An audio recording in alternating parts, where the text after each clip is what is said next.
Quero compartilhar aqui, basicamente, as três principais, que nós podemos dizer, as três principais virtudes que todo trader precisa desenvolver ao longo da sua jornada no mercado. E quando eu falo trader, eu posso estar falando também de investidor, de médio e longo prazo. Eu posso estar falando também de day trader, swing trader, tá? Não necessariamente para uma modalidade específica, mas são virtudes que um trader, um investidor, um especulador, ele precisa desenvolver, ele precisa ter isso mais, digamos assim, destacado, né? Mais nítido, tá? Na sua filosofia, nas suas tomadas de decisões, na sua forma de conduzir, né? Os seus investimentos, as suas operações no mercado, para você realmente conseguir ter sucesso no mercado. E eu vou trazer citações específicas de traders, né, importantes, que deixaram o seu legado na história através das literaturas, dos livros. Eu vou ler alguns trechos, inclusive, que eles escreveram, tá? E vou deixar a minha opinião aqui como um ponto de apoio para você olhar para essa entrega e conseguir também chegar a uma conclusão daquilo que de repente você precisa melhorar, daquilo que você precisa manter, para você conseguir se desenvolver.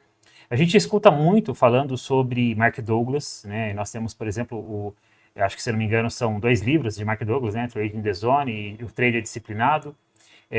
Tem um outro livro também agora que eu não me lembro o nome, né? Mas tem basicamente, acho que é o Trader Vencedor, basicamente que eu me lembro são 2 livros, mas acho que ele escreveu mais livros, né?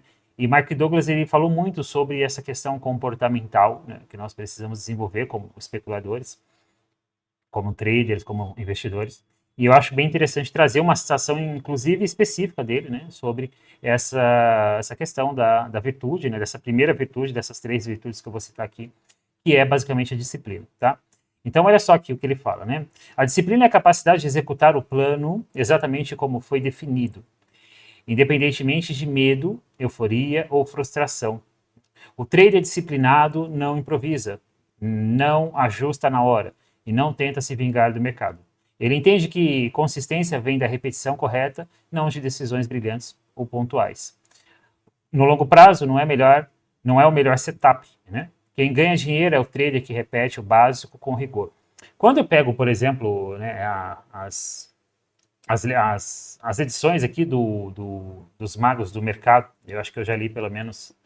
Acho que eu li todas as edições, mas pelo menos as 3 principais edições eu li, inclusive essa é a última edição, tá? É os Magos Desconhecidos no Mercado, mas segue o mesmo contexto, né? São traders, digamos assim, que não são tão famosos na mídia, né? Ou que nem eram até então famosos na mídia. E, e o que eu percebo nesses caras que eles têm em comum? Eles têm geralmente uma metodologia, às vezes, que usa análise técnica, uma metodologia, às vezes, que tem uma abordagem mais fundamentalista, uma metodologia que mistura um pouco das duas, tanto da parte fundamentalista como da parte de análise técnica, e tem uns que tem uma forma muito específica de operar, através de notícias, através de relatórios, através de observação. Os caras, eles conseguem criar um feeling, né, com essas metodologias, né? Por exemplo, se eu tentar operar através das notícias, eu não vou ter sucesso, muito provavelmente não, né? Mas tem trader que consegue, através das notícias, extrair ali resultado significativo do mercado, né? Claro que isso às vezes são operações curtas, né? Mas o ponto é, todos esses caras, eles têm em comum, indiferente da metodologia, se ela é operacional, se ela é fundamentalista, se ela é técnica, a fidelidade é a metodologia. Então, primeiro, eles não vêm para o mercado de forma aleatória, eles têm um plano, tá? E esse plano se baseia naquilo que ele estudou, naquilo que ele acredita, naquilo que ele executou por um período de tempo que ele entendeu que funciona, né? Que tem uma probabilidade positiva, ou seja, nenhuma metodologia ela vai te proporcionar uma acertabilidade 100%, isso é falso, isso não existe. Mas toda metodologia vencedora, vamos dizer assim com essa palavra, tá? Ela precisa te entregar num espaço de tempo uma estatística positiva em termos de porcentagem. Então, por exemplo, a média que eu percebo, né, dos traders citando aqui, às vezes é uma acertabilidade que pode variar em torno de 50%, 55%, 60%. Vamos arredondar para 50%. Se você tem uma metodologia que no longo prazo, e esse longo prazo você pode calcular em semanas, em meses, em anos, ela te dá uma acertabilidade média de 50%, e se nas suas operações você consegue extrair das operações vencedoras risco-retornos favoráveis de 2, 3, 4 para 1, você tem uma metodologia extremamente vencedora, né? Extremamente lucrativa, certo? Mas o ponto, para mim não sair da linha de pensamento aqui agora, é você primeiro precisa saber o que você vai utilizar, ou você precisa ter um plano para você estar diante do mercado. Você precisa ter um plano para você entrar numa ação, mesmo que seja para um investimento de médio e longo prazo. Mesmo que você entre pelo gráfico mensal, semanal, ou que você nem entre, que você faça a compra de uma determinada ação pela plataforma, né, pelo home broker lá, da própria corretora, sem ser uma plataforma específica instalada, como por exemplo o Profit, o Twitch, né, entre outras, ok? A primeira coisa que você deve fazer é você ter um plano. Você não deve operar no mercado baseado em especulações, baseado em suposições, baseado no que diz, no que não diz. Inclusive, estou num trecho desse livro que está citando exatamente isso. Esse aqui é a Psicologia do Investimento Explicada, de Martin Pring, o mesmo autor da Análise Técnica Explicada. E aí, exatamente aqui, ó, o título desse trecho que eu estou lendo, desse livro, fala assim, ó: não haja baseado em dicas ou rumores, ou seja, ó, você deve tomar sua decisão por conta própria, tá? E ele cita basicamente assim, ó, esse trecho que eu anotei aqui, né? Um dos saberes mais úteis ao investidor é o reconhecimento inconsistentes de que os preços do mercado são determinados pela atitude mental dos participantes em relação às novas condições financeiras de base. Ou seja, ele quer dizer que o que movimenta os mercados é basicamente a decisão em massa dos participantes do mercado. E aí vem aquela citação também de Elliott, né, que ele falou, né, o mercado ele é repetitivo, não no mesmo tempo e não na mesma amplitude, mas ele é repetitivo. O que ele quer dizer? Quer dizer que basicamente, se o que movimenta os mercados são os homens, né, vamos dizer assim, seja institucionais, seja pessoa física, seja fundos de investimento, seja fundos de hedge, seja tesourarias bancárias, né, dos bancos, o que movimenta os mercados são os participantes do mercado como um todo, seja pessoa física, a gente entende que existe aí comportamentos repetitivos, porque nós temos comportamentos, nós temos ações, nós tendemos a ser repetitivos, né? Perfeito? E tendem também a, quando se trata de um homem, ser mímico do outro, ok? Então, o ponto aqui, a conclusão é, a disciplina não é um botão que você aperta, dá play no controle e tudo bem, você é disciplinado. Primeiro você precisa já desenvolver isso na sua vida como um todo. Eu falei sobre isso no outro vídeo, inclusive trouxe até algumas citações bíblicas para isso, eu vou até deixar ele aqui na descrição desse vídeo, no final desse vídeo. Mas o ponto aqui é, quando se trata somente de trade, eu não vou falar da vida como um todo, mas entendendo que a vida não está desconectada disso, certo? Do mercado, você precisa ter um plano, certo? Esse plano você precisa saber pelo menos de forma bem resumida, o motivo porque você está entrando numa operação ou num investimento. E esse motivo ele tem que ter base, ou seja, na sua metodologia fundamentalista, na sua metodologia técnica, ou seja, na sua metodologia de notícias. Você precisa ter um motivo. Esse motivo ele não deve ser motivado por terceiros, porque disseram que vai subir, disseram que vai cair, certo? Tem que ser uma decisão. Você até pode ter alguns viés, tá? Que você extraiu de terceiros, mas você precisa ter a sua conclusão final sobre aquilo, ter a sua própria opinião para você tomar uma decisão, tá? Perfeito? Então você precisa ter um motivo para você entrar numa operação ou num investimento. Você precisa estabelecer um limite para essa operação. E quando eu falo um limite, são dois limites, na verdade. Um limite para você assumir o prejuízo pré-calculado e encerrar aquela operação e partir para uma próxima. E você precisa ter um limite também para você, em algum determinado momento futuro, o trade se desenvolvendo a favor da sua entrada, você fazer uma realização de lucro, você colocar lucro literalmente no bolso, tá? Esse é o básico que você precisa ter. Se você não tem, se você entra numa operação, seja no day trade, swing trade, seja você compra uma ação, porque você viu um fulano falando que agora o mercado de IA está bombando e as ações, por exemplo, como por exemplo a Nvidia e as outras vão continuar subindo pelos próximos 4 ou 5 anos, você foi lá e colocou parte do seu patrimônio nessa ação da Nvidia, e não quer dizer que isso não possa acontecer, mas se você só tomou uma decisão baseada nisso, porque você ouviu um guru falando, lembrando que muitas vezes quando a notícia ela chega ao público final, ela já está precificada, ok? Você está tomando uma má decisão, tá bom? Então você precisa ter um motivo para você entrar, para você sair, seja negativo, seja positivo, tá bom? E um motivo técnico para você entrar numa operação, técnico ou fundamentalista, seja qual for a sua aplicação. A partir daí, isso já é um passo para você desenvolver essa virtude da disciplina, que na verdade ela deve ser um hábito, né? A disciplina ela deve ser é executada de uma forma constante até que ela se torne um hábito, como, por exemplo, você acordar às 5 horas da manhã, você praticar os seus exercícios em determinado horário, você fazer a leitura dos seus livros em determinado período de tempo, entende? Ou seja, você deve olhar mais para essa palavra de disciplina e reconfigurar ela para hábitos saudáveis ou hábitos disciplinares de tomadas de execuções que você precisa fazer, ok?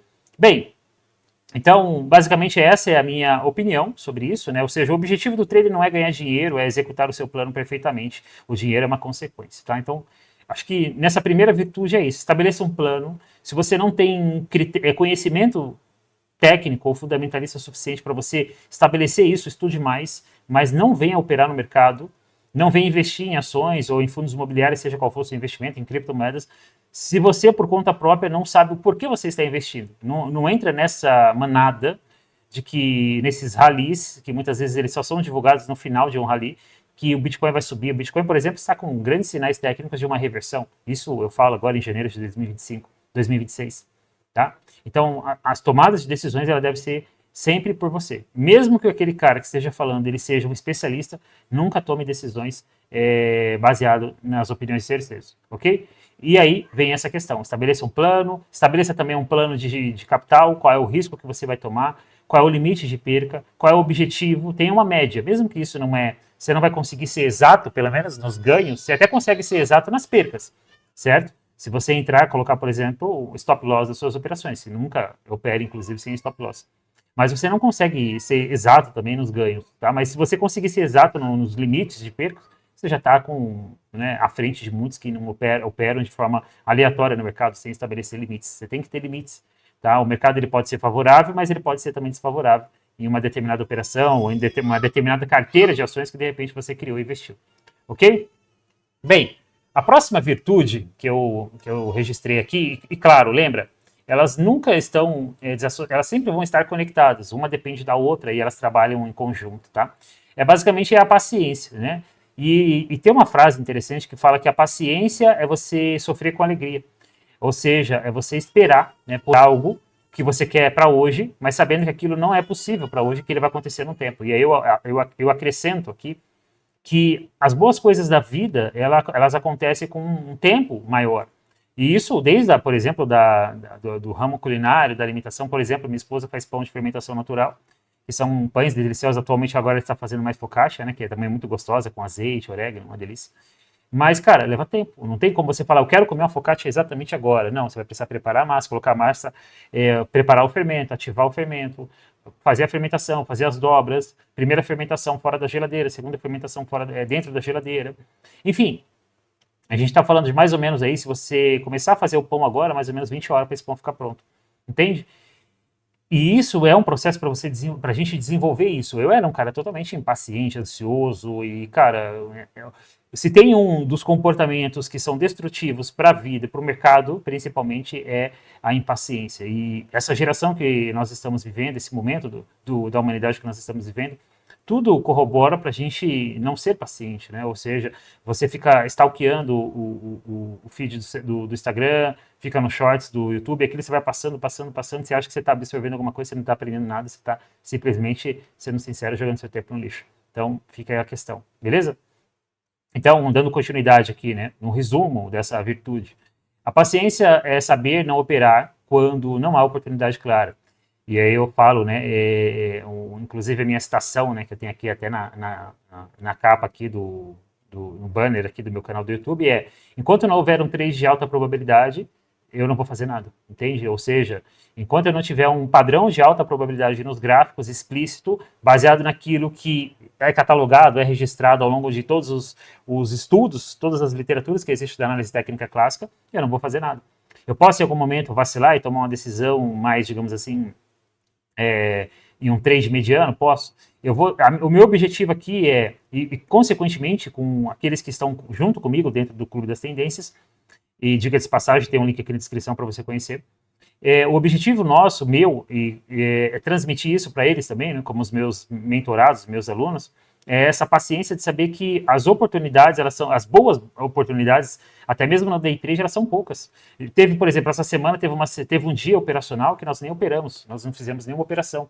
Considerando que nós acompanhamos dentro do Clube das Tendências 3 ativos, mini índice, mini dólar e Bitcoin futuro, nós não fizemos nenhuma operação até o período que nós ficamos aqui, porque não teve nenhuma evidência técnica relevante o suficiente para a gente assumir um risco de comprar ou vender, tá? A maioria perde dinheiro não por entrar mal, mas por entrar demais, ou seja, o excesso de operações, overtrade, né? O trade paciente entende que o mercado passa longos períodos em consolidação, ruído e armadilhas emocionais. Ele espera o cenário que faz sentido estatístico. Olha que interessante isso aqui.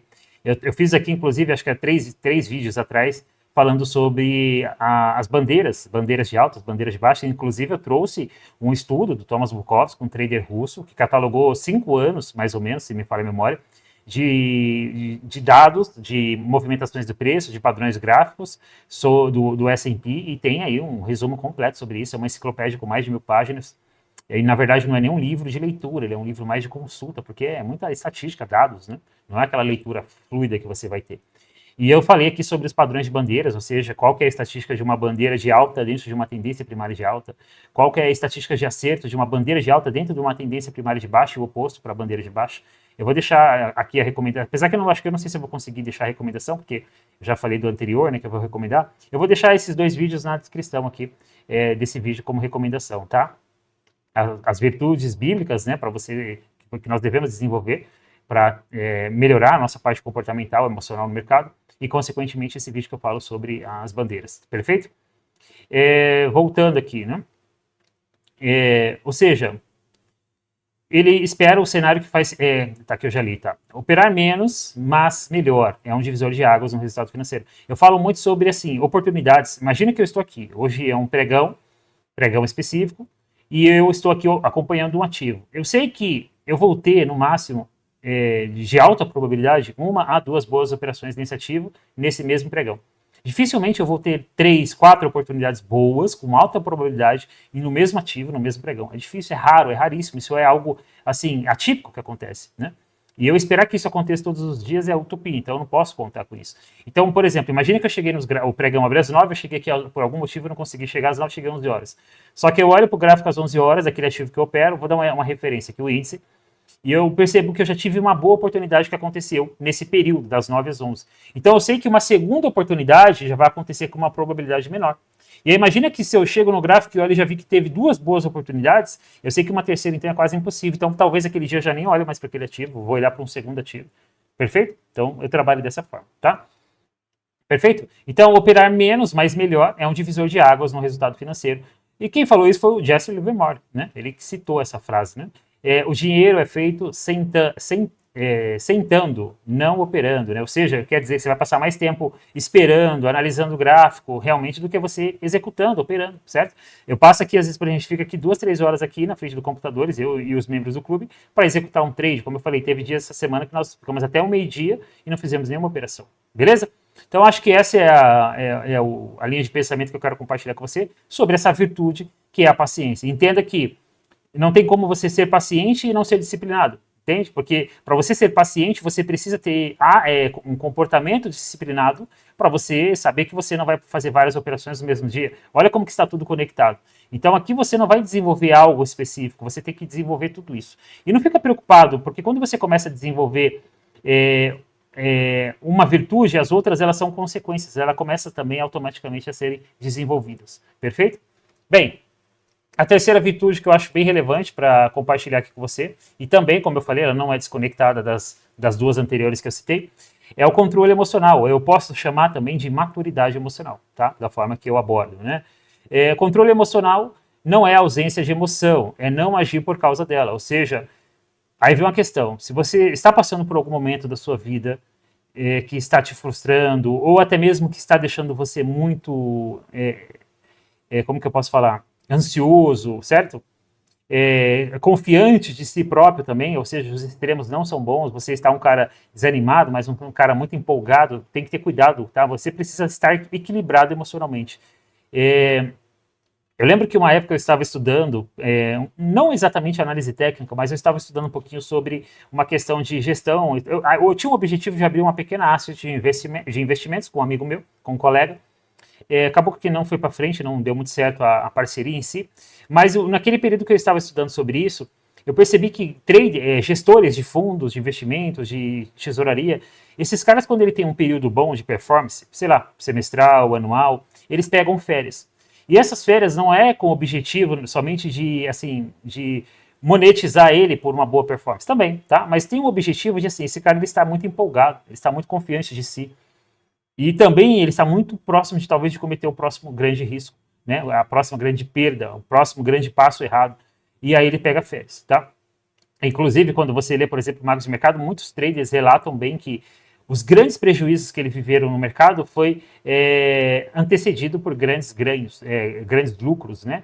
Grandes períodos de performance positiva, entende? Então, muito cuidado com isso também, muito cuidado com a alavancagem, muito cuidado com ficar aumentando a mão com muita frequência, tudo isso precisa ser gerido, tá? Todo trader perde. A diferença é que o trader profissional perde pequeno, aceita o stop e segue o plano, enquanto o amador entra em negação, aumenta a mão ou muda a estratégia no meio do caminho. Essa semana, eu inclusive fiz um vídeo falando sobre isso, eu não sei se foi exatamente nessa semana ou semana passada, semana retrasada, acho que foi essa semana que passou, eu falei sobre uma operação que eu fiz, que eu posicionei um stop mal posicionado no gráfico, e aí, consequentemente, eu tomei uma violinada, fui tirado do stop, do trade, e o trade depois se desenvolveu a favor da minha entrada. Eu fiz até um vídeo falando sobre isso aqui, você consegue ver, é recente esse vídeo, está entre os próximos, os 5 anteriores, né? E eu falei exatamente disso. Bem, a gente precisa extrair algo do sofrimento, tá? E se você passa por um período de sofrimento, seja um trade negativo, um pequeno sofrimento, um grande sofrimento se você está alavancado, mas vamos considerar que você está seguindo o plano, seguindo uma gestão de risco conservador e você tomou um stop, mas aquilo te incomodou. Esse pequeno sofrimento, você precisa olhar para ele como um feedback e extrair algo positivo dele. Se você vive um momento de sofrimento na sua vida e você não aprende nada com aquele sofrimento, foi um sofrimento em vão, entende? E talvez você vai voltar em um dado momento futuro para aquele sofrimento novamente porque você não extraiu o que você precisaria extrair dele, certo?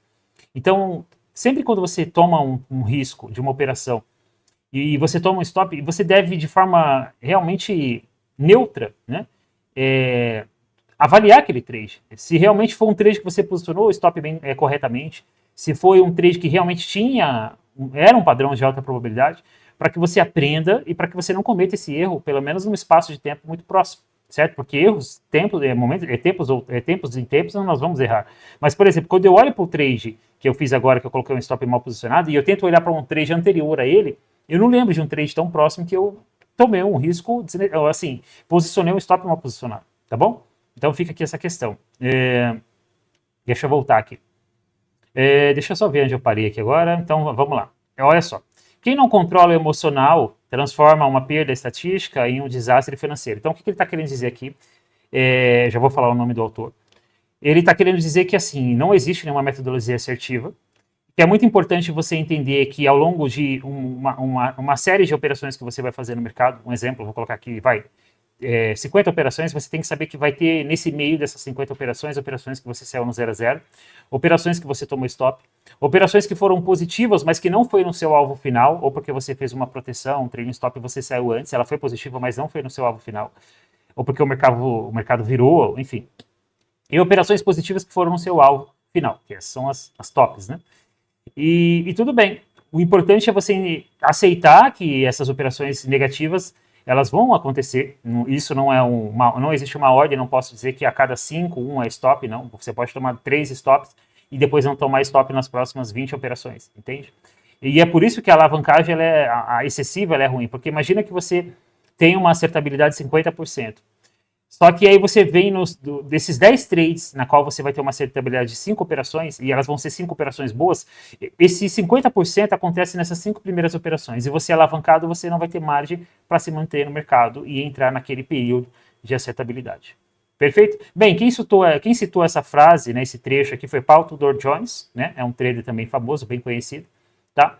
E basicamente acho que é isso que eu queria compartilhar com você nesse vídeo. Então você tem a disciplina, a paciência e a gestão emocional, o controle emocional, a maturidade emocional. E tudo isso está associado, porque a disciplina, o ato de você executar aquilo de forma constante e sem plateia, sem realmente ter alguém te parabenizando por aquilo, mas simplesmente porque é a sua ação, é aquilo que você sabe que funciona, é aquilo que você sabe que vai trazer resultados para você consistente. Ele vai desenvolver também, ele vai exigir também da sua paciência, porque entenda que você não vai ter sucesso em um único trade, não é um único trade que vai mudar a sua vida, é uma série, inúmeras operações que vão trazer para você resultados consistentes. E para você precisa ter paciência para saber que você precisa viver esse processo. E você precisa ter a maturidade emocional correta para você se manter dentro do plano, seguindo o plano, sem você criar, por exemplo, assim, em algum momento você entrar num colapso comportamental e deixar tudo a perder. Beleza? Bem, acho que é isso que eu queria compartilhar com você nesse vídeo. Um abraço e até o próximo vídeo.